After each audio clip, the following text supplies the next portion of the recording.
So, in this session, you'll be learning about the role of purpose to building a high trust workplace culture and a sustainable organization, how a best workplace like Accenture embeds sustainability in everything that they do, and how technology helps them in this commitment. And lastly, the best practices in using technology to take care of your people, drive innovation, and grow your business. Now, a couple of house rules for the webinar.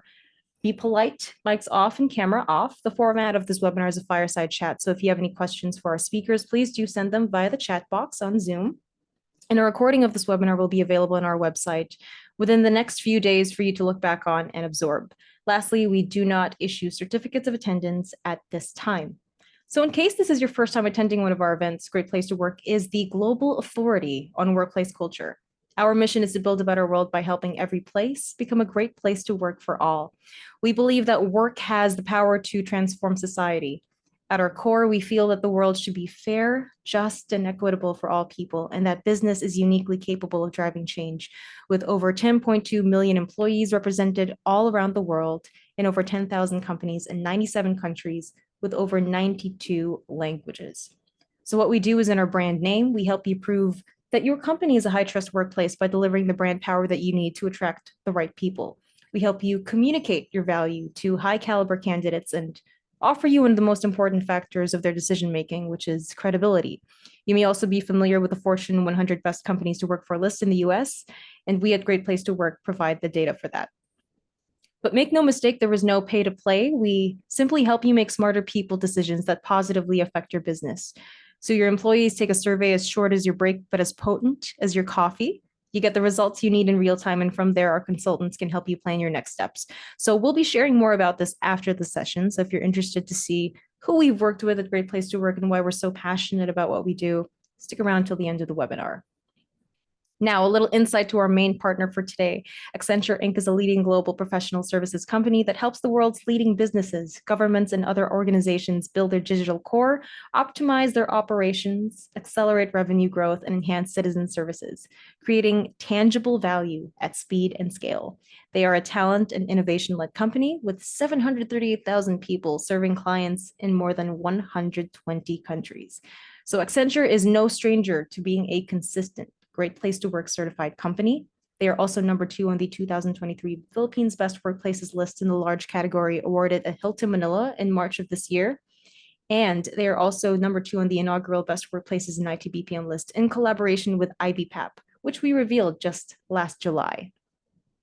Now, moving on to our speakers. Speaker number 1 is Stefan Alba, Managing Director and Enterprise and Industry Technologies Lead at Accenture Technology in the Philippines.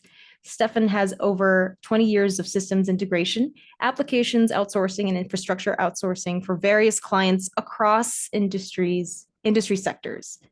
Our second speaker is also from Accenture, Amabel Gadmaitan, Managing Director and Corporate Services and Sustainability Lead at Accenture Technology in the Philippines.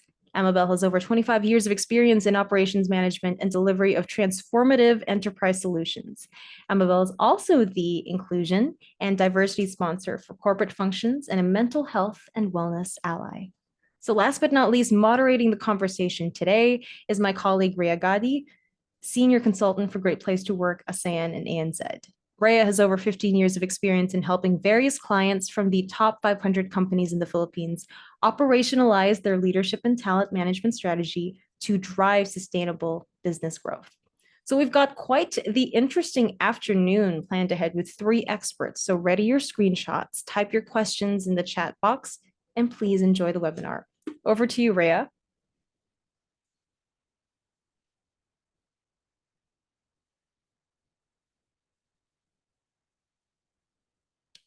How are we doing, Rhea? Just a little bit of a hiccup. It's okay. That's how you know that this is live.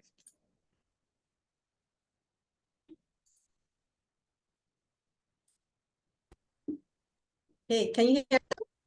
Yes, yes. Hi, Rhea. Okay, thank you. Thank you. Hi, Zoe. Fantastic. And yes, and good afternoon, everyone. And yes, looking at the things that food you've eaten for lunch really just gave me boosted my appetite for a learning conversation this afternoon.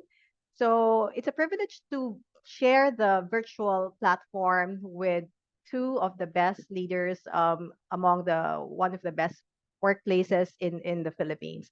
So let me just share what we do in terms of great place to work. And just to quickly share my slide. All right.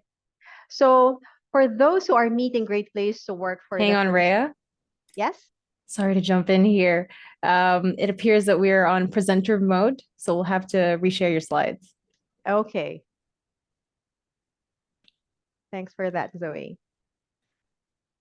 It's a tricky thing, food, doesn't it? It messes with your I head. know, I know. Hold on. Okay, just a bit.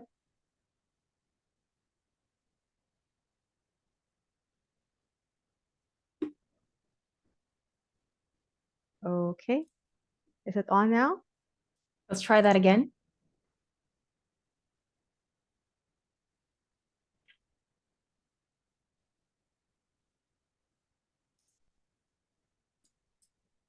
How are we doing, Rhea? There we go. Fantastic. Okay. Thank you. And that is an example of trust. I trust all Zoe enough that to help me with situations like this. And as I was saying earlier, for those who are meeting Great Place to Work for the first time, let me just describe what we have learned about great places to work. And a great place to work is one where you trust the people you work for, you enjoy the people that you work with, and you have pride in what you do. And that is all our the center is trust. And we've realized, based on our experience working with a lot of organizations, it starts with you, with leaders, both in informal or formal leadership roles. It's trust between employees and leaders is that the one that creates a great employee experience. And what we've seen is leaders build high levels of trust through demonstration of credibility, respect, and also fairness. Credibility is built by fulfilling promises based on leaders who are competent, authentic, and honest. And respect is demonstrated and earned by those showing care for employees. And fairness is practiced by ensuring all employees are given full opportunity for growth and recognition. And trust is also built when people or employees feel proud of the work that they do, when it has meaning, and when they contribute to the betterment of not just the company, but the entire society or greater community at large. Trust is also formed among colleagues when there is camaraderie, when people cooperate and care for each other, and when the place is a fun place to work. A great place to work then is consistent and it's universal and it is for everyone. It is for all. So, as Zoe mentioned earlier, work has the power to transform society. And that is one belief that we have at Great Place to Work. And the mission that we have is to help every place make sure that that becomes possible for them. And we know that leaders in this room, both informal and formal leadership positions, are always faced with challenges. And we know that the challenges 10 years ago are not the same challenges now. One key challenge that we've seen or observed working with our client organizations or partners is the need to become having a diverse workforce. A growing and diverse workforce is in the top challenges that we have that businesses face today. It's more diverse. You'll notice it's multi-generational with up to 4 generations altogether.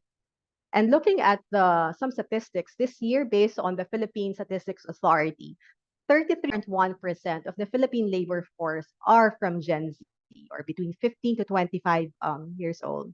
And by 2024, at a global scale or global data shows us that Gen Z will represent 23% of the global workforce. By 2073, there will be more than 65 years old than 15 years old in the world.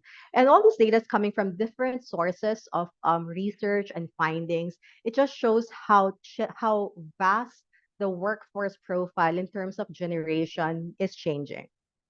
And leaders and businesses need to be prepared for it. Another key challenge that remains to be on top of the list is digital transformation.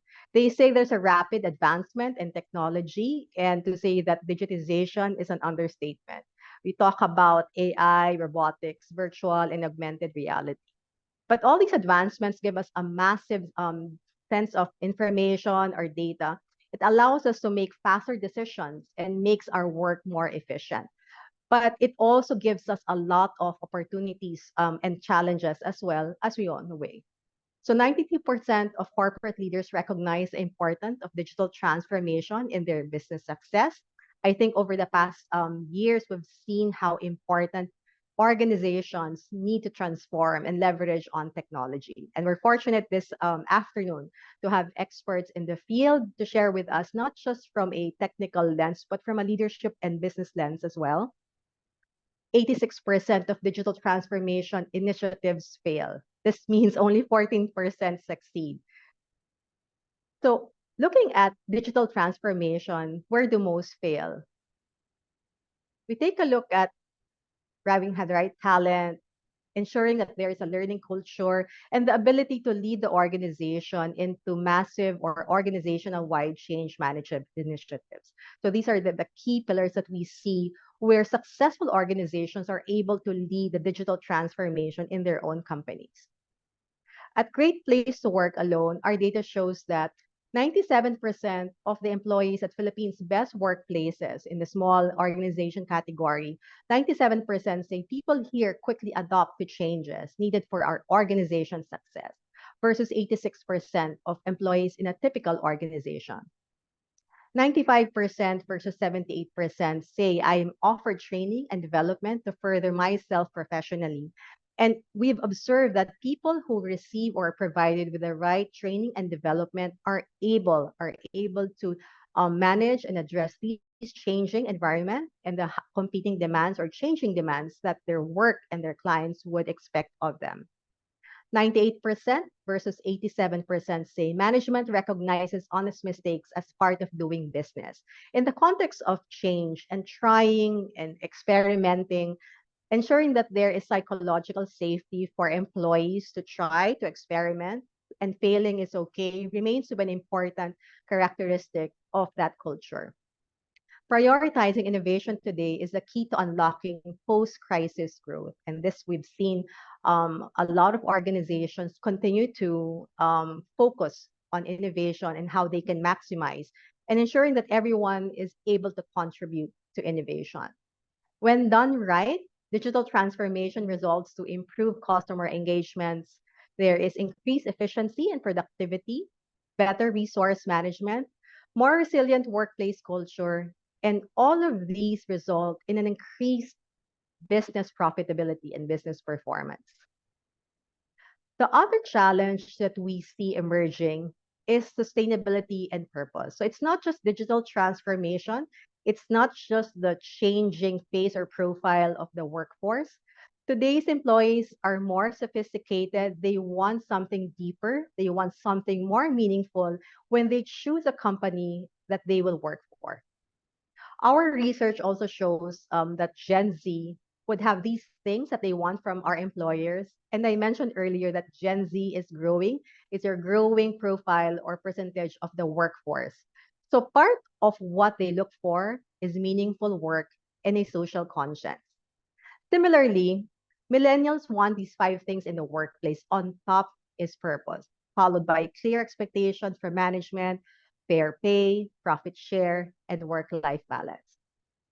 So we're seeing more and more people, particularly after the pandemic or the health crisis, there is an increased or heightened awareness for a sense of purpose. They want more meaning in their next career or in their current career. They're trying to find how their personal purpose connects to that of the bigger purpose of the company or the organization. Our stories at Humans of Great Workplaces also show how purpose plays a critical or important part in the choice of company or employer of our different employees across the different generations. Last July, again, looking at the best workplaces, our data, there's a statement around purpose, related to purpose, that says, my work has special meaning. This is not just a job. 9 in every 10 of the employees at the Philippines workplaces would have higher ratings specific to this statement related to purpose, compared to only 8 in every 10 for employees in a typical organizations. 9 in every 10 versus 8 in every 10 would say that I feel good about the ways we contribute to the company. 90% of corporate leaders recognize the importance of sustainability, and 60% of companies have sustainable strategy. It just really drives a message how the organizations and employees are really shifting their focus and putting a lot of importance on purpose and sustainability in organizations today. What we've found also, together with the other literature, companies with sustainability strategies enjoy improved brand value, increased competitive advantage, increased efficiency, increased customer service or customer satisfaction, and then also better talent attraction and retention. Last July, we awarded the Philippines Best Workplaces. Zoe also mentioned this at the introduction of the session, and we recognized 35 outstanding companies with high trust workplace culture. 3 recognition categories, small, medium, and large, and the local equivalent to the Fortune 100 Best Companies list in America. And what we also wanted to highlight is how Accenture rose as one of the greats among the greats. So Zoe already mentioned in terms of the recognition that Accenture currently is being recognized for and celebrated for as one of the best workplaces, not just in the large category across the other Philippines certified companies, but also our first industry list, ranking number 2 in the IT BPM for this year. Accenture Philippines as an organization has delivered its promise of a great workplace for 2 consecutive years, creating more engagement and a deeper sense of purpose for its employees in 2023. So this is just a snapshot of the statements that relate to purpose. And we see that very, very intentional efforts reflect the improvement in scores in the past 2 years. Taking everything into account, if I randomly go to Accenture, 91% would say that this is a great place to work. I feel I make a difference here, 86%, and 84% surveyed for 2022 to 2023 period say that their work has special meaning and it's not just a job. And looking how it impacts retention, people look forward to coming to work here, and also engagement. I want to work here for a long time. It also shows positive experiences across majority of its employees surveyed. So for this afternoon, we are very privileged not just to learn about the techniques or their approaches, but also to learn about the stories of 2 leaders who played pivotal roles or critical roles on how they're able to transform or promote technology as a means to really help people find and discover their purpose and connect their purpose to the greater purpose of Accenture. So maybe just to start our conversation, our fireside chat, I'll invite to the floor Amabel Gatmaitan and also Stefan Alva. Hi, Amabel. Hi, Stefan. Hi, Rhea. Good Hey, afternoon. Rhea. Hey, Annabelle. Yes, so it's an exciting afternoon to have both of you join us this afternoon. So maybe let me just first start with getting to know you as leaders. So if you can just quickly share highlights of your leadership journey in Accenture Philippines, what has kept you engaged to lead such a large and complex organization? I can go first, Step. Yes. I've been with Accenture for 20 years. I started my career actually as one of the pioneers when we are starting our BPO practice in the Philippines. And Rhea, interesting that you mentioned about Gen Z. Just, imagine 20 years ago, night shift work hasn't really been a staple or is regular. So at that time we were the pioneers, if you will, quote unquote, Spent my career 7 years in BPO before I moved into corporate function.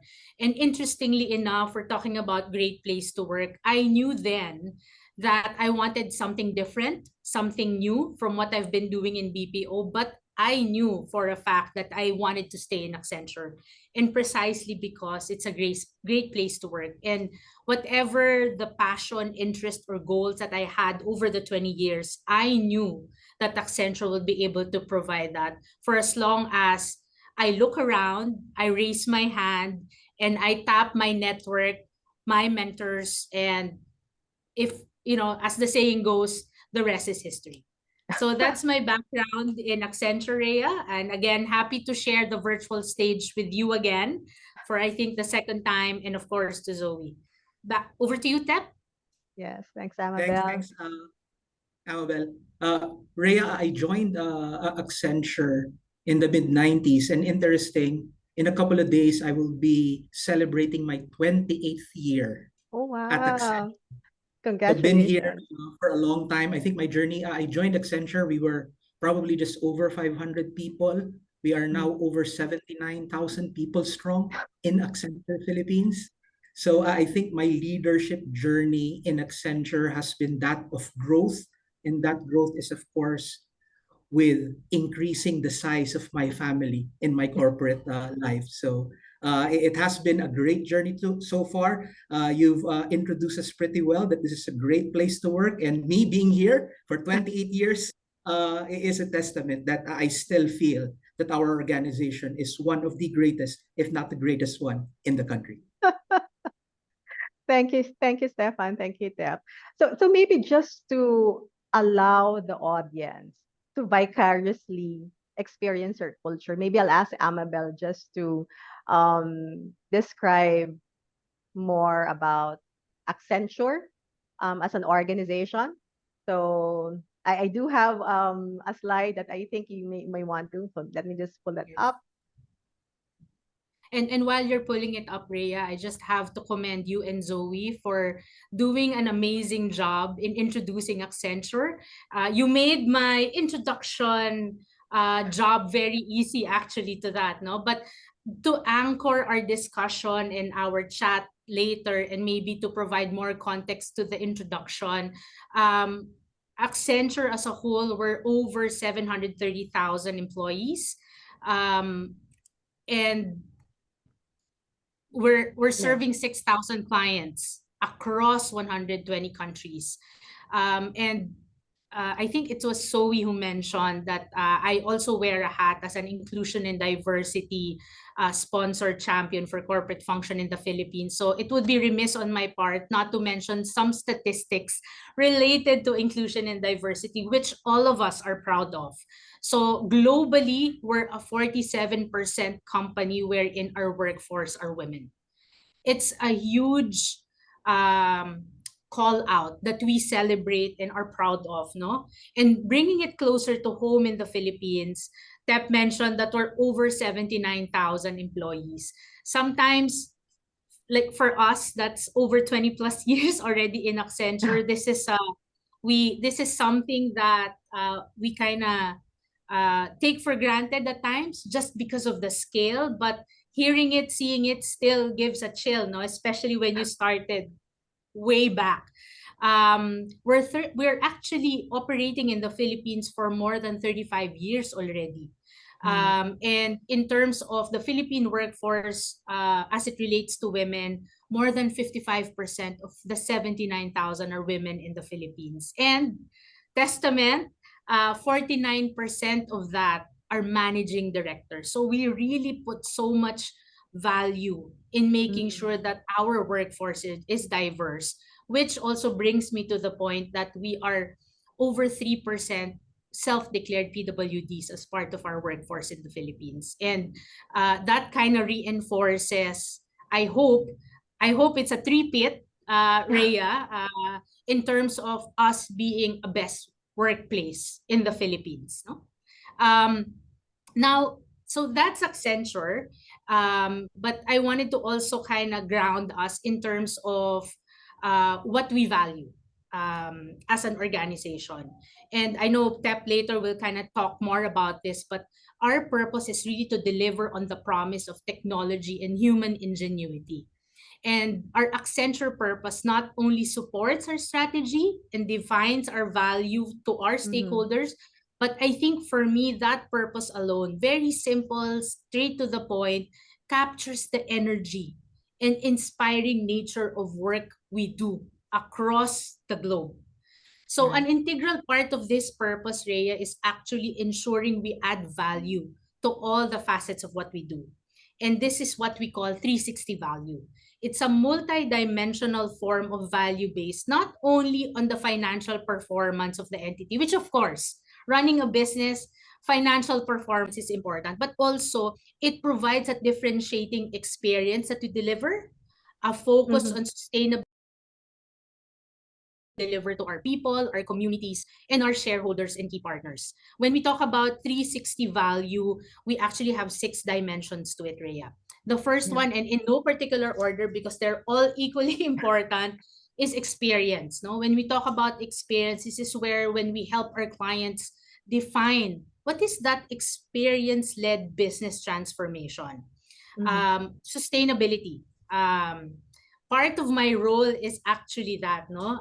My title suggests corporate services and sustainability. So we really take this very seriously, and it encompasses ESG, which I know many of you very familiar term, environmental, social, and governance. We want to make sure that we help our clients with their journey on this governance, social, and environmental issues.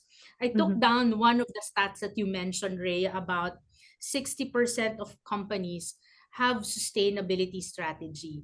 So there's still a lot of things. There's 40% that we still need to kind of work together on so that companies, that 40%, embed sustainability in their strategy. And as it relates to the 60% that has sustainability strategy, I think there's still work to be done to make sure that actions are attached to that strategy. Right? So that's the second bit. The third one is talent. Here we help our clients define what their future skills need and how do we address those skill gaps, if any, or upskill quickly. Inclusion and diversity is also part of our dimension, and it's self-explanatory. We really help our clients define what that inclusive culture looks like, how to design an inclusive strategy, and then what does team diversity means. Financial, again, as mentioned, we are at the end of the day, we're also still running a business. So revenue, operation expenditures, and capital expenditures, these are the key financial measures that we work with our clients with. And then, of course, last but not the least is customization, because we want to make sure that it's not a one size fits all, but we make sure that we address any client specific priorities that needs to be added into this 360 value dimension. So that's on a brief, Rhea, Accenture and our 360-degree value. Right. Thank you, Amabel. I first I like how the purpose is defined and worded, clear, simple, impactful. Like anyone, it's easy for everyone to understand. But I'm curious though, because of the sheer huge size of the employee headcount, and to be able to cascade the purpose and also the 360-degree value, what was the approach? I can imagine challenges, but something worked. What was the approach? I mean, Amabel and Stefan perhaps can respond to that. Yes. No, I think you're right, Rhea. There's a beauty and a curse of being this big, for lack of a better term. And what worked, in my point of view, is there's really a top-down cascade. I think part of being a great place to work is the leaders needs to be able to walk the talk. And that helped in the change management, in the cascade, because everybody was rowing to the same goal, if you will. So that is very critical. And it's not an overnight thing, Rhea. Every month we hire thousands of employees. So it's a continuous cascade. It's a continuous communication and embedding it in as simple as our own performance discussions, if you will. Right. Your thoughts, Stefan, Yeah, what was your experience? yeah, certainly, Ray. It poses a challenge. As Amabel pointed out, it's both an advantage and a curse for an organization as large as Accenture. And things like 360 value, particularly, my point of interest here is sustainability, because it's a very new area of focus that we want to bring forth towards how we operate in Accenture and how we engage our clients. Like we use technology, like we have online learning about sustainability, and we have this measure about sustainability quotient, wherein if you actually learn and understand the principles of ESG, environment, social, governance, and the different parameters for us to be able to support those same ESG metrics in how we operate our business and in how we do services to our clients, then the sustainability quotient of everyone increases. And we're very serious about pushing that as a training that we embed for everyone at Accenture, from the new people that we hire from the universities to experienced people that we hire from the market, even existing Accenture old timers like myself will really need to embrace and learn about all these matters. And again, particularly about sustainability, it's a new focus area that is really being pushed forth by our organization. Right. I got interested when you mentioned about the sustainability quotient. I wonder if there's a passing or failing grade to it. But like that, but that in itself, was there any resistance or bottlenecks that you had to address to make sure that everyone is rallying behind? So I like that there's constant communication, being on the ground, being in touch with people. But did you experience as leaders any resistance from the employees or from hires? Well, I can speak first, Amabel. Again, there's always resistance or change management. Okay, sustainability. So this is something new. Is this just another additional responsibility or task, learning that I will need to take and complete? And I'll use that as a jump point, Rhea, if you can go to the next slide, because this is something that I think is very valuable.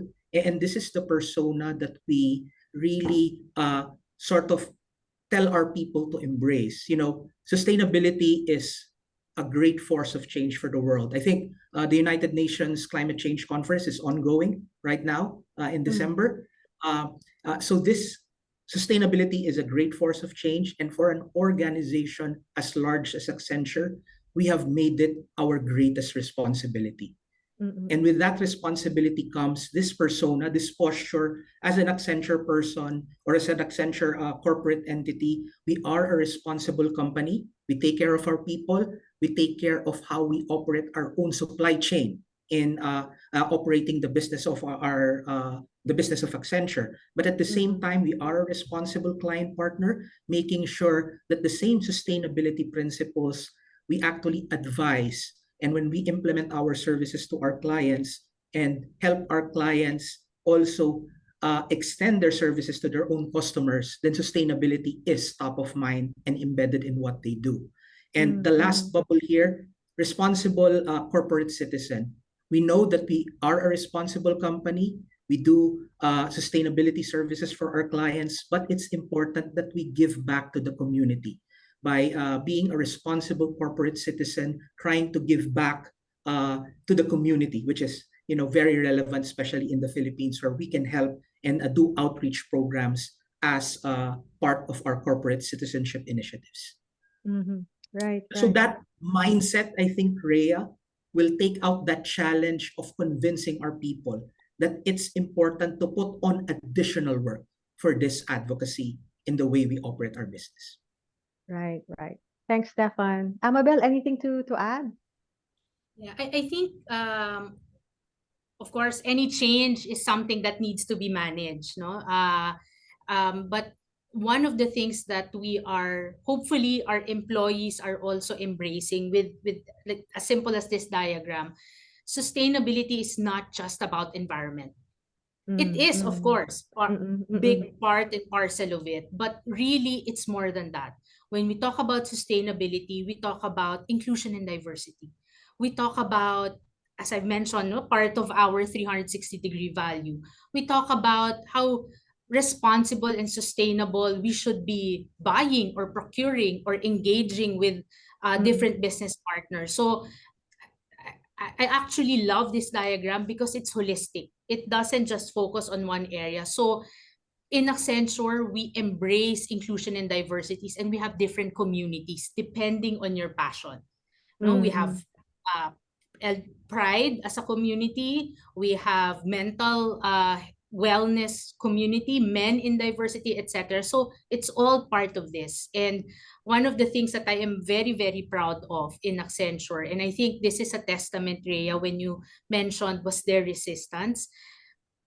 Of course, initially, but one of the metric that I always kind of check with the team is how many are our eco champions right now? Because our eco champions in Accenture Philippines are over 20,000 employees. And these are not, there's a term voluntold. These are voluntary. So if there's really resistance, I think those 20,000 plus employees will tell you, no, I've raised my hand because environment, sustainability is a passion that I believe in and I support as part of the goals of the company. Right, right, right. It's very inspiring and encouraging to hear coming from your own observations, and it's quite humbling to hear that yes, resistance is there, but having all the eco champions and empowering employees to really rally behind and help you with the really make sure that everyone is aligned with supporting the 360 value and the purpose. But let me digress a bit because since Stefan is here as a technology leader, so I have like three questions. I'm always curious about careers and technology. Would it be okay, Stefan? Just indulge me in a quick myth or fact kind of question. Go So, ahead, go ahead, Rhea. and maybe the audience can also answer. So I only have three myth or fact questions. The first myth, and I want Stefan to respond. Only young people can thrive in a career in technology. What about me? Our age group. Definitely, Young at heart, Katep. definitely a myth. A myth. So, but if you take a look at your workforce now, how diverse is the profile, the generations that you have now in Accenture Philippines? I mean, to be honest, I think based on our demographic, majority of our population, probably more than 50%, I don't know if you have the details, Amabel, will be 30 years old and below. So really the Gen Zs. But there are still a lot of, Gen Xs like me. But I think in general, the technology, IT industry, the IT industry, it's the boomers that got us here. We will not be here without the boomers. So salute to the people, to the men and women that got technology to where it is today. Okay, okay. Second myth or fact. Tech careers are solitary. There's no need to socialize, no need to meet clients. Any business is a people business. So technology, especially IT services, is a business. Technology will be irrelevant if you don't apply it to the use case that is relevant for the client in their industry. So interacting with the client, knowing what is their definition of success, what makes their work simpler, what will make their experience better, is something that is important for you to implement technology the right way. Okay, okay, nice. Thanks, Stefan. The last one, but I think somehow you started to respond to this. A career in tech can be about purpose. Absolutely. That's definitely a fact. Mm. Definitely a fact. All right. Thank you. Thank you, Steph. So let me just add a layer to that and go back to the purpose of Accenture. So maybe one of the um, things that struck me every time I look at the purpose of Accenture is to deliver on the promise of technology and human ingenuity. The human ingenuity part, I think, is also related to the talent in the 360-degree value. So let me just ask, in terms of taking care of your people, how do you make sure that, I mean, Accenture is 70,000 plus strong and continues to grow in headcount. So this also means 70,000 unique individuals with unique needs, different talents. So what are the top things that Accenture as an organization does to make sure that the company takes care of each of these 70,000 unique individuals? Anyone can start. One of the things that I keep on saying proud of, but I'll use it again. Proud of is Accenture's focus on continuous learning, because I think it touches both, no, in terms of Accenture's investment to our employees' career development, professional development, individual development. And then also at the other spectrum is, as an employee, even me, I value that there's an investment being provided to me, a gamut of resources, for lack of a better term, that will not only help me in my current job, but if I aspire to be XYZ, that's also made available. An example, I think Rhea Tep mentioned about sustainability quotient. As a firm, like globally, the 700,000, not even just the 79, but the 700,000 plus, from our CEO, we started the technology quotient. It's a series of modules that everybody is required to take. Not so much that I would be an expert or a guru in a certain technology, but it makes me understand and makes me able to be conversant, no? When I talk to clients, when I meet with clients, our stakeholders, I know about AI. I know about, at the time, blockchain, we also have metaverse, etc. I can be a conversationalist on that, but also at the same time think, how can I apply all of this into my daily work? So again, long answer to that question is, again, the investment in learning for everyone's development, no? Wow, wow. Yeah, Go ahead, Tep. Sorry, I was just quite inspired about the tech quotient, because that gives me the idea. Because one of the other myth was you have to be tech or a graduate of tech to apply. But hearing what Amabel was saying, it seems that you become tech or tech savvy when you join. Go ahead, Stefan. Yeah, just to pile on that culture of continuous learning, I think it is one of the key things that people really appreciate at Accenture. Probably to your point, Rhea, although from the Accenture technology business perspective, our preference is to hire, let's say people who have graduated on STEM courses, science, technology, engineering, and mathematics. What we're figuring out now is, because ultimately we are helping implement technology solutions to business, we can hire finance graduates, accounting graduates, who will actually help deliver those technology solutions for financial services institutions.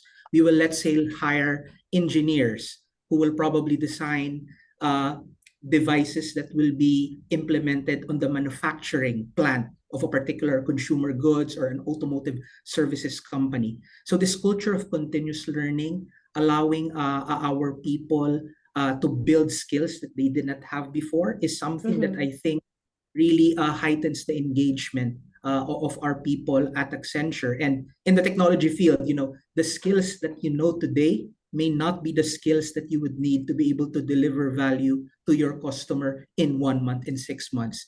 It's a rapidly changing, rapidly evolving industry. So continuous learning is really a key.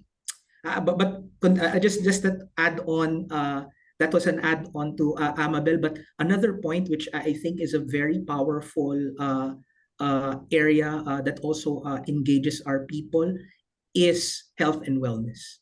I think I'm proud. One of the things that I was just talking to a person earlier today. She recently got married.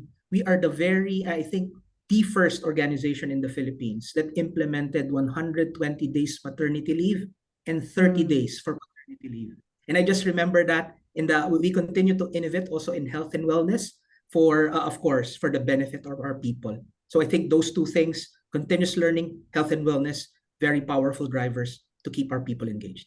Right, right. I like how you integrated and mentioned about the health and wellness as something very central to the culture of Accenture. I just wanted to go back. You mentioned, Stefan, about the changing skills, and although there's a preference for STEM, it just reminds me. My son is a senior high school. He's in the STEM strand. So what do you see are the future emerging skills that are really different, looking at the skills now that you have in the technology solutions group, and what's in the horizon? What would be very different emerging skills? Well, certainly from pure technology perspective, regardless of your strand, you go with computer science, engineering, mathematics. I think the schools, the academy is already embedding coding or computer programming because that is the direction, no matter what industry you are at. So while from a technology perspective, there's really still a focus on the hard skills for, coding or programming. What I see because of the evolution in artificial intelligence. Now we have generative AI that probably a lot of the engineering and math related work, the AI or the computer can do better than humans. I think there is an emerging need for design and user experience, which is really not the typical engineering or technical or math skills, because it will be harder for the machines to have empathy. It will be harder for the machines to be able to quantify if this experience is better than the other experience. So I think even courses like humanities, design, is something that even the IT industry will need in the future. Nice. So we need it now. We need it now, but more so. Okay. Even I those thought types of yesterday, Jeff. I thought we needed it yesterday.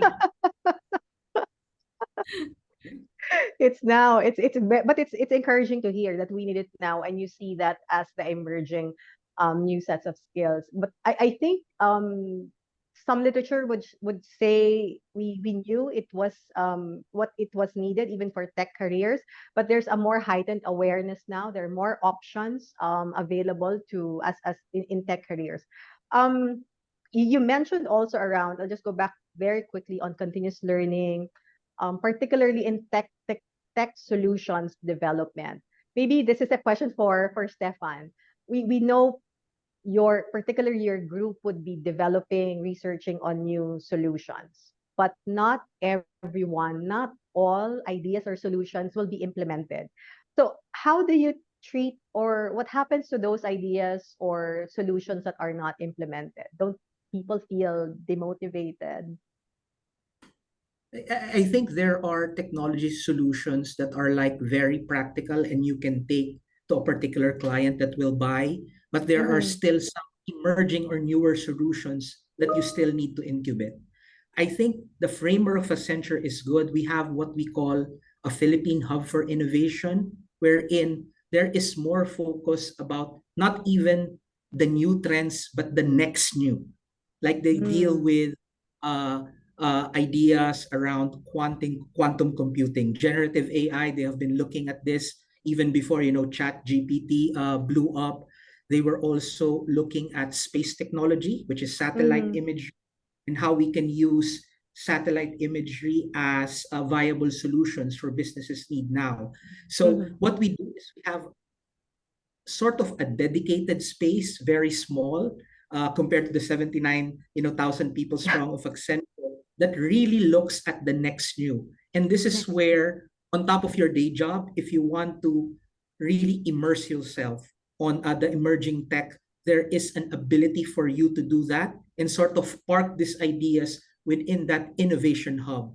And when the time comes that an actual client would want that solution, then we have something ready to show, that is made by our people here in Accenture Philippines. Nice, nice. So Rhea, if I yeah, may add go ahead, also, Amabel. I think that's a very, very valid question because, of course, these technologies, this solution that we're talking about entails investment, both money, effort, etc. No? So hopefully, towards our journey to innovation, because that's our core in Accenture, our employees and again, I'm generalizing, but our employees are aware that for each idea, of course, a business case needs to be created, needs to be solid, because that's where the evaluation kind of kicks in. Do we incubate and further um, invest on it, or it's a just do it project, if you will, that you just do it, doesn't have to be too complex, too complicated, we just implement because it makes sense. So I Right. think that's also something that will evolve more. Building a business case for a business problem that needs to be innovated, does it have to be as complex as Gen AI, or it's just a just do it? Because we don't want, to your point, to discourage people in bringing up their ideas. Right, right, right. And And thanks I for just remembered, go, Steph. we sort of drink our own champagne in the sense that generative AI, we actually had a hackathon wherein we invited Amabel's team, where Amabel talked about these are the challenges in corporate services to say sustainability. How can Gen AI fix it? So we do these small experiments, sort of do this minimum viable products and test it out to Amabel and team if this will be something valuable for the business. So we sort of experiment and test it out on ourselves. Then if that idea works, we implement and use it in Accenture, and potentially we can implement and do the same to our clients. Nice, nice, nice. Thank you, Stefan and Amabel. Wow. Oh, wow. Okay. I know that's almost an hour. I know people would want to ask their questions. So maybe this is a good opportunity to open the floor to some questions if we have. Maybe I'll ask Zoe just to help um, send over questions from the chat, from the audience.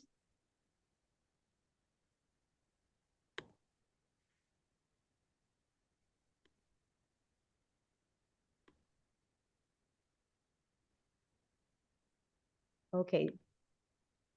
So what are the three things that you find most important in ensuring the success of digital transformation? That's from the chat. Um, if I can take a stab at that, um, first is obviously data. I always start with that. I know it's a key ingredient of Gen AI also, but I think in any type of digital transformation, data is important. When I talk about data, it's not just about the numbers, the stats, but it also includes the process, the documentation, etc. Because that would be the baseline or the starting point. Next would be, of course, the top down and the bottoms up, if you will. There needs to be buy-in, no? Everybody needs to be on the same page on what that transformation would mean. And then last but not the least, change management. Sometimes change management is an afterthought, but actually it needs to be part of the very, very initial phase, because even if you have all the bells and whistles, if there's no proper change management, it would fail. Yeah, yeah. Thanks, Amabel. Stefan? Yeah, picking up from that, probably three things. Number one, understand your problem well. If you don't understand the problem well, as Amabel put it, you will need data, of course, to define and understand it. Understand your problem well. Number two, get everyone behind the solution that you will implement. Because it's important that early on you will get that buy-in, not just from one person in the organization, one department, but across the departments that would, implement or use that solution. And three, I'll borrow what Amabel said: change management. The best solution without the proper adoption training will be irrelevant or would not bring the maximum value. So change management, to be able to adopt the solution across the organization, is very important to get that value and achieve success. Right. Thanks, Stefan. Another question from the chat is, what is your leader's role and involvement in ensuring sustainability? I know with more than 70,000, you also have thousands of leaders. And leaders may not have the same level of experience. You have new leaders, more experienced leaders, younger leaders. So how do you get them involved in ensuring sustainability? Apart from the sustainability quotient that we highly encourage, and I'm using the term highly encourage for our people to take, including our leaders. Involvement, again, walk the talk, no, but also in Accenture, we love we love metrics. So Mhm. even sustainability, we measure, no, we have a target, no, as both in energy, carbon footprint, elimination of single-use plastic, our response to water risk, all of that we measure. And you can never go wrong with data. So that's also how we tell the story in sustainability, in making sure our leaders, both tenured and new leaders, understand why it's important. Mhm. Yeah, yeah. Thanks, Amabel. Stefan, anything to add before I move to the next question? While I think, involvement from a sustainability angle is, I think Amabel articulated this earlier, it's top down and bottom up approach for us.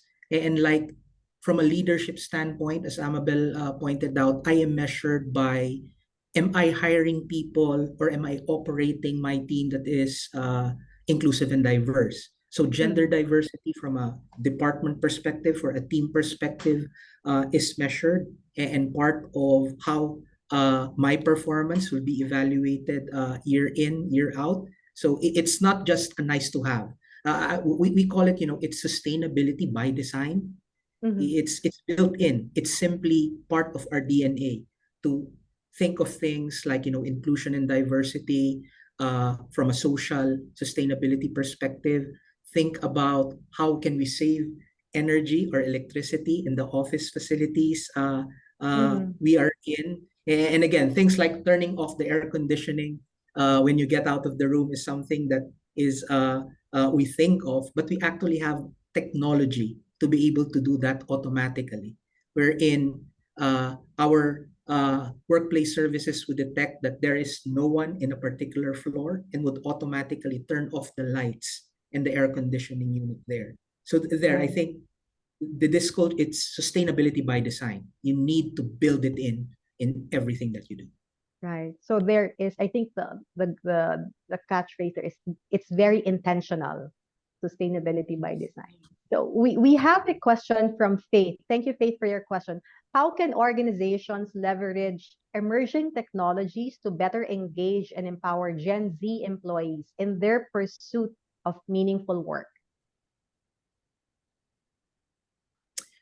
From a technology perspective, it's the excitement. I know the Gen Zers, the study, Rhea, that you pointed out, belonging in purpose is very important.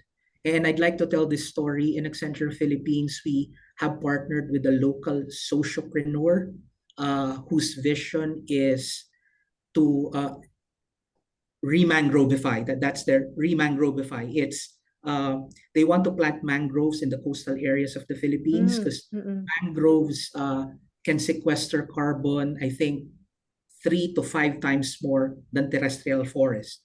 So mhm. the carbon sequestration is better when we replant the mangrove. So it was something interesting for Gen Z, a sense of purpose. Okay, beyond the technology work I do, if there's an ability for me to help here, then I will help. Then we piled in order to monitor and track the remangrovification. We can use, I was pointing out, space technology. We use satellite imagery to Mm, be able to monitor okay. the growth of the mangroves that we plant. Because one of the challenges we figured out is if you plant the incorrect mangrove species on a particular coastal area that is not the right humidity and temperature, it will die. But with the help of satellite technology, we can actually monitor and provide data and inputs to determine this particular species in this humidity, water level would actually grow more. So it will help us actually build or remangrovify the coastal lands quicker.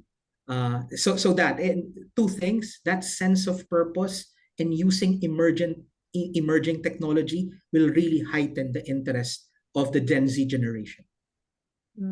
Yeah, yeah. That's a good combination of giving back, protecting the environment, application of emerging technology, plus the helping nature.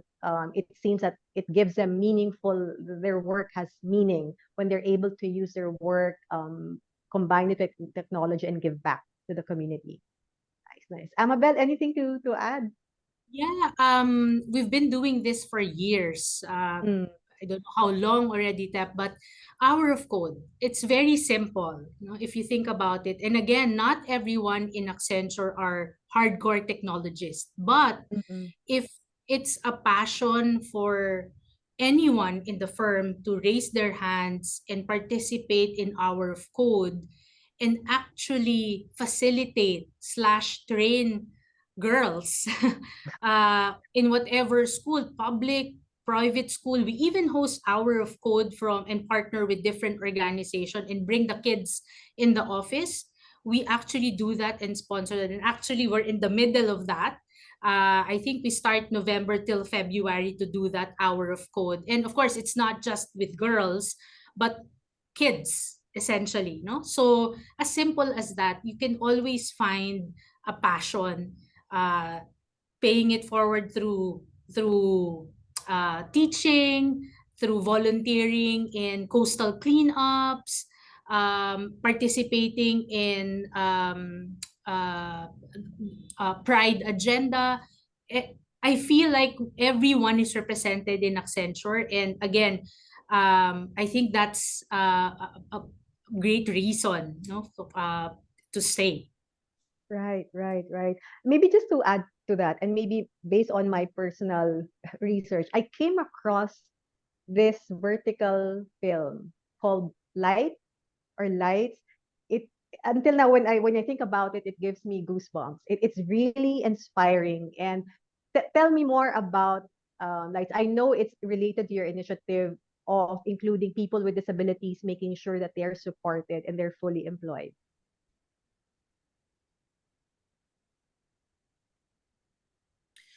Yeah, this vertical films, I think we did this sometime in the pandemic, if I remember correctly. And I think that particular film amplifies, also from a inclusion perspective. Mm. Uh, Amabel, I hope I'm quoting the numbers right. More than 3% of our Yes. population in Accenture Self-declared. Philippines are self-declared Mm. persons with disabilities. Mm. Within Accenture, from a technology perspective, our ISA team has what we call the Accessibility Hub, which is a Mm. place wherein people, let's say, with hearing impairment, vision impairment, or mobility impairment, would use technology and tools to equip them to be job ready for Accenture. Like if you're hearing impaired, there are hearing aid devices, bone conducting devices that Mm. will, transmit the sound via vibration, which will help people hear. You know, for the vision impaired, certain devices, keyboards with, you know, bigger prints, and even the audio uh, translation of things on the screen to enable a person with vision impairment to be able to still manage the personal computer. So this accessibility center is something that we started in the Philippines, and it has been adopted by other countries within Accenture to Wow. Yeah. enable more persons with disabilities to join our workforce. Nice, nice. Amabel, anything to add? Very, very inspiring initiative. Yeah, I actually just very interestingly, very recently, couple months ago, if I'm not mistaken, just to add to one of the devices that we've enabled some of our persons with disability, particularly with sight impairment, is a smart cane. I Mm. actually met them when they were given their cane. They no longer need to be assisted to go around because the smart cane will tell them that like, if they will bump something or if they need to step up or down, something to that effect, which was really very impressive. And not to mention meeting them in person, and having to open the box, if you will, and start using it was really, um, uh, uh, very encouraging, and speaks to the inclusion and diversity focus, no, of Accenture. Right, right. Thank you for adding that latest information. There is a question from the audience. Are your sustainable goals aligned with the global SDGs or Sustainable Development Goals, I would Yes, yes, definitely. Although I know on an ESG perspective, reporting on ESG is still in the works, for lack of a better term, and this is globally, but we are definitely aligning and we are working with audit firms to make sure that how we measure ESGs are aligned.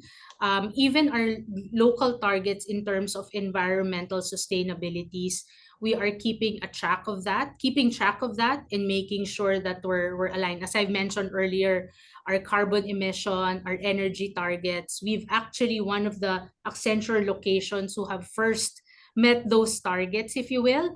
Mhm. We're one of those first location that has eliminated single-use plastics in the firm, in the Mhm. Philippines, Accenture.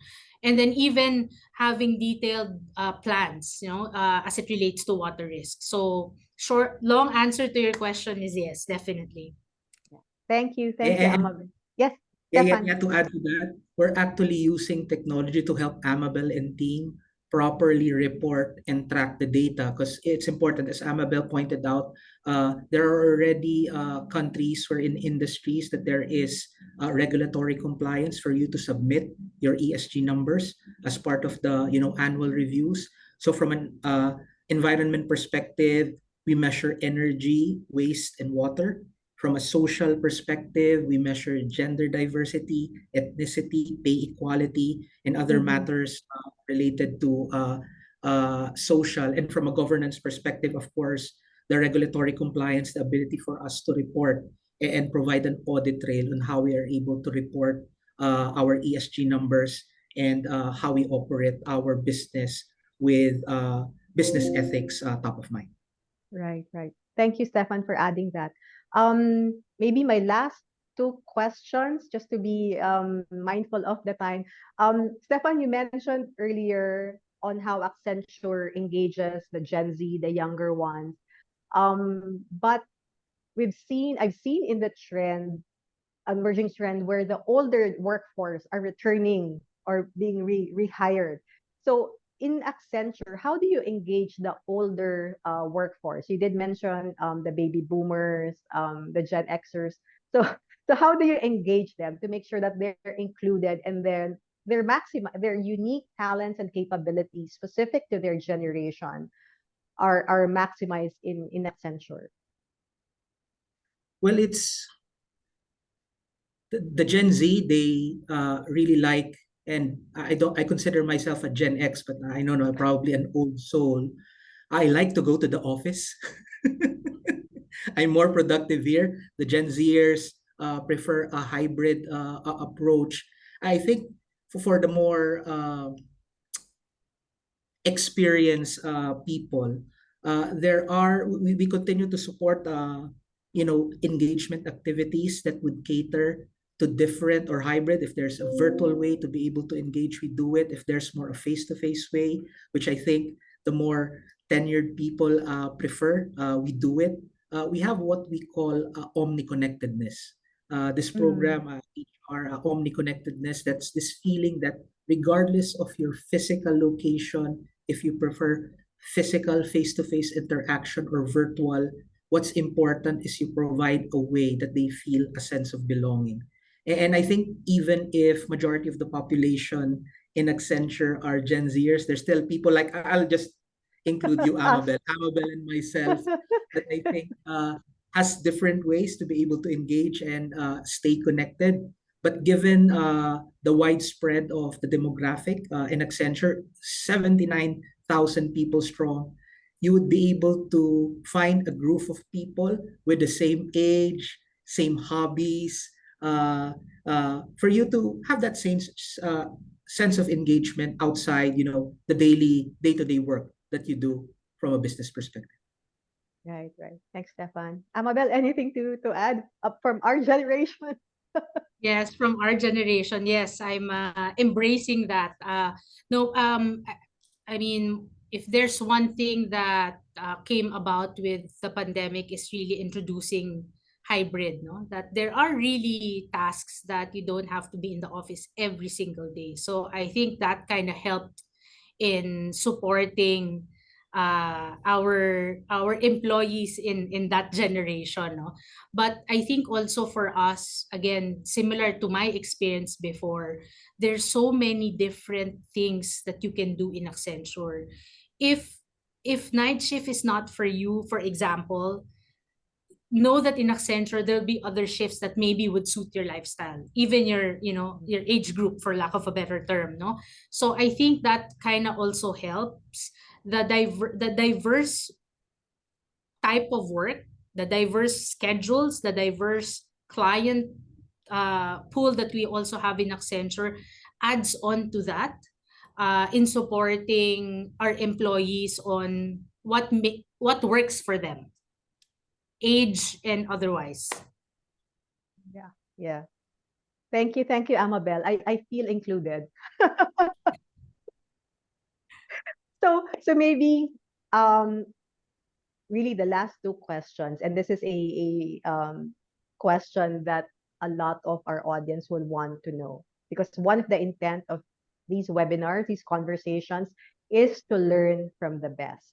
So if you were to summarize in 1, 2 sentences, the best practices of Accenture, or the best practice of Accenture, which makes it one of the best workplaces in the country now, how would you summarize it? Two things, and I think we've been discussing it since we started the program. For me personally, having a clear purpose. It's difficult to steer a team of, regardless whether it's a two-man team or a 79,000 team or organization, if there's no clear purpose. And for as long as I've been in Accenture, we always have that. We know where we're going, and sort of we learn together, we collaborate together as one global network on how to go there, how to reach that. No, that's one. And then I don't want to sound like a broken record, but indulge me. It's the investment in learning, especially now, because everything is so fast. Everything is at the blink of an eye. There's something new or something is changing, that you want to make sure that you continue to add value. And for me, having that investment by the firm in my learning, in my development, is huge, personally and professionally. Mhm. Thank you, Amabel. Stefan. Yeah. For me, Rhea, it's this, over the years that I've been with Accenture, one value I like, which I think is present among the leaders and the people, is this value of stewardship. It's that idea that you're here to take care of something. You take care of the business, you take care of the people. Now with sustainability, you take care of the community where you belong to. And this, value of stewardship is, when you find something, make sure that when you leave it, it's a bit better. And I think that value of stewardship is something that has been present ever since. We could have not grown, my own personal experience, from 500 people to over 79, thousand people strong, without that stewardship to be able to sustain, the growth of our family and our business in Accenture. Nice, nice. Beautiful, Stefan. Thank you. And as a way to close our conversation, I started the whole conversation emphasizing it starts with us, it starts with you, the leaders. And nicely how Stefan mentioned stewardship. So maybe there are many current leaders, aspiring leaders, what would be your one message for them that you want them to take away from this conversation?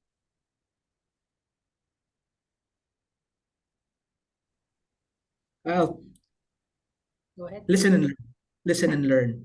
I think it's paid forward. I know, hopefully the people that joined this virtual connect listened and learned something. But even Amabel and myself, we also desire to listen and learn from other people. And it's not just learning from leaders. Sometimes, like we talked about Gen Z, I learn a lot in listening and engaging with the younger population because they have sometimes these unique and radical ideas that can be game changers for us. Thank you, Listen and learn. Stefan. Thank you, Stefan. Amabel. Lead from the front. If you are passionate about something, you don't have to wait for someone to tap you on the back. You need to lead from the front, because from there, everything else will follow. So yeah. Thank you. For me. Thank you, Amabel and Stefan. So it has been a very insightful, inspiring an hour and a half. But a key takeaway from me when we started talking about purpose will only matter and can drive business performance and a strong culture when there is clarity and when people are connected and when leaders act as stewards to rally people behind to discover their own purpose and connect it with that of the company. So thank you very much, Amabel, Stefan. I hope you also had a nice, fulfilling time with us in our audience. So I'm happy to turn the floor back to Zoe. Over to you, Zoe.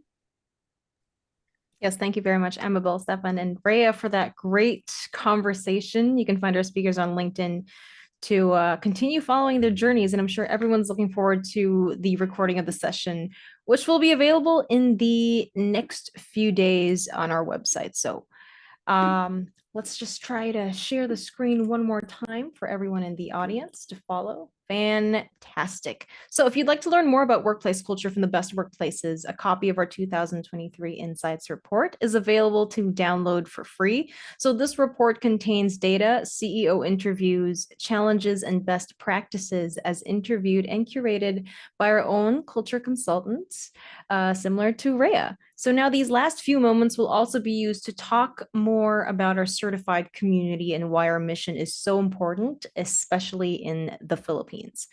So we talk to a lot of organizations just like Accenture, and everyone wants to hire great talent. It's better for business, better for your current employees, and it's better for your customers, whether B2B or B2C. So when a company has great workplace culture, that resonates all throughout the chain, and we've proven this. Wouldn't you rather that people talk about your company without you asking? We call that employer branding. Credibility elevates your employer brand, and it makes you desirable, and we give you that globally recognized credibility, or as we like to call it, the one badge to rule them all. And getting certified is not a complicated process, but we understand that this may be new for some people in the audience. So to give you an overview, at Great Place to Work, we are powered by the Trust Index model based on 30 years worth of research. And we believe that the 5 dimensions of a great workplace are credibility, respect, fairness, pride, and camaraderie. To get certified, your employees will be asked to answer a Trust Index survey, and it takes less than 20 minutes to do this. And they can fill it up on their laptops or phones, and it's not an inconvenience. Then your company rep fills out a culture brief, which is just a questionnaire to tell us who you are, if you're an affiliate or a parent of a parent company, your biography, just the basics. So when your survey closes, you get your results in real time. If you're excelling in company pride, you'll figure that out. Perhaps the gap in your culture is respect. Then we have in-house consultants just like Rhea that can help you make sense of your results so that you're equipped to take action for your people. Because you have to remember, your people are the backbone of your company. So let's just say that you've launched the survey in your company, you've passed the global threshold, aka the point at which your employees believe that you're a great place to work. You are then issued the trademarked certification badge that you can use to recruit, celebrate, advertise, instill pride within your organization. This is the hallmark of a great workplace. When your company promotes this badge, just like Accenture has very consistently over the years, you are saying, we value our people. We trust each other here. So once again, my name is Zoe Rosal. I'm the marketing business partner for Great Place to Work Philippines. Thank you so much for taking your precious time to learn and sit with us. How technology fosters purpose among employees and customers and communities. This webinar is in partnership with Accenture Philippines, co-presented by Asurion. And if you'd like to support us, please answer the short survey that will launch shortly after this webinar. Your feedback is most valuable to us. And with that out of the way, thank you so much. Have a great long weekend ahead and have a great day. Thank you.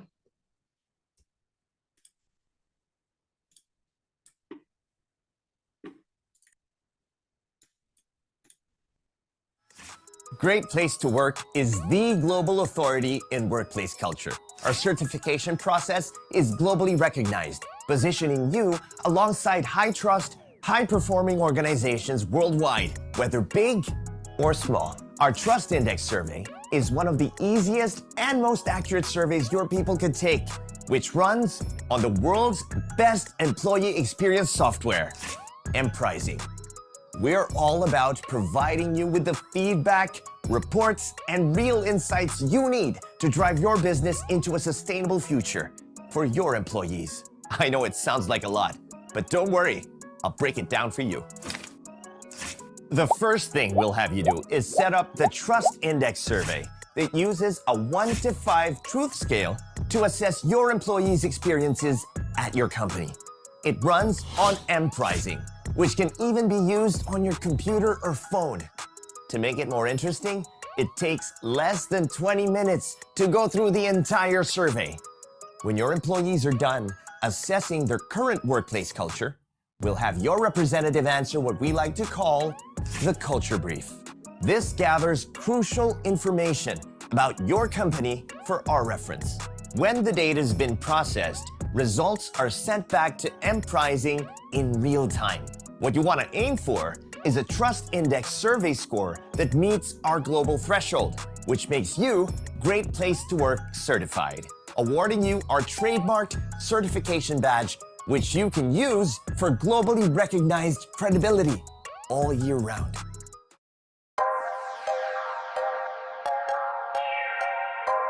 Ladies and gentlemen, clap your hands if you're feeling good tonight. Welcome to Philippines Best Workplaces 2023. Onward for all.